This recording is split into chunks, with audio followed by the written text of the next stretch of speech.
4 billion years ago, asteroids rained down on the newly formed moon, tearing into the surface. Where the fractured crust is thinnest, molten lava seeps from the moon's hot interior, spreads out in giant pools, and solidifies to form the scars we see today from Earth.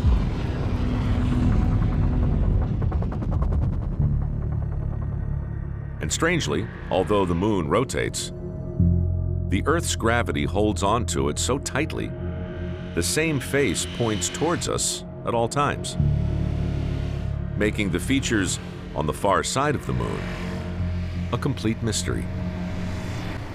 For all of history, the far side of the moon was invisible to the Earth. It's the back side. You can't see it. In 1959, Soviet spacecraft Luna 3 flies past the moon's far side and photographs it for the first time. Astronomers expect to see the familiar dark and light patches. They were in for a big surprise. When scientists saw the pictures, they were shocked. The far side looked completely different than the near side. It's saturated with craters. It just was such a huge dichotomy. Nobody was expecting that at all. The far side still had massive impact craters, but it was uniformly pale. It seemed like no dark lava had bled out onto the surface at all. But why? The only solution we could come up with is there's a difference in thickness between the crust of the near side and the crust of the far side.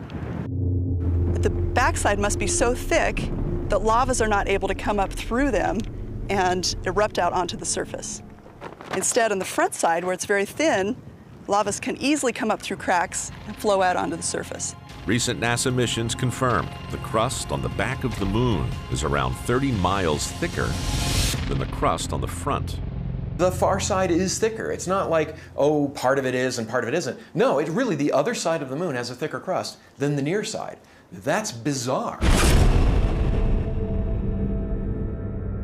So one of the biggest mysteries in planetary science over the last about 50 years is, why is the crust of the far side so thick? The impact theory doesn't really cover that. It just forms the moon, but it doesn't say why one side should be so different than the other one, unless something strange happened. The new age of supercomputers brings about the first credible explanation.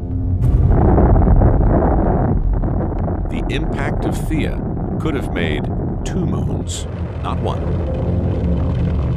And this double birth might also explain our double-sided moon.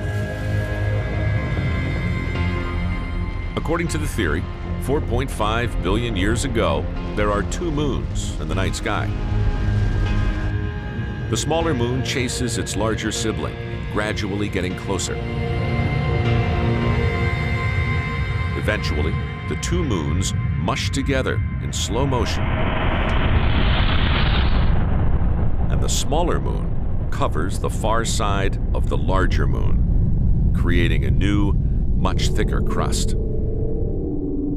Not all impacts are high-speed, super violent events that eject material everywhere. Instead of just wham, smacking into it, it would have just merged with it, just been pulled apart and smeared out over the moon. Essentially, when you look at one half of the moon, you see more of one body, and when you look at the other side of the moon, you see more of the other body that kind of wrapped around the first body, and so it's thicker on that side.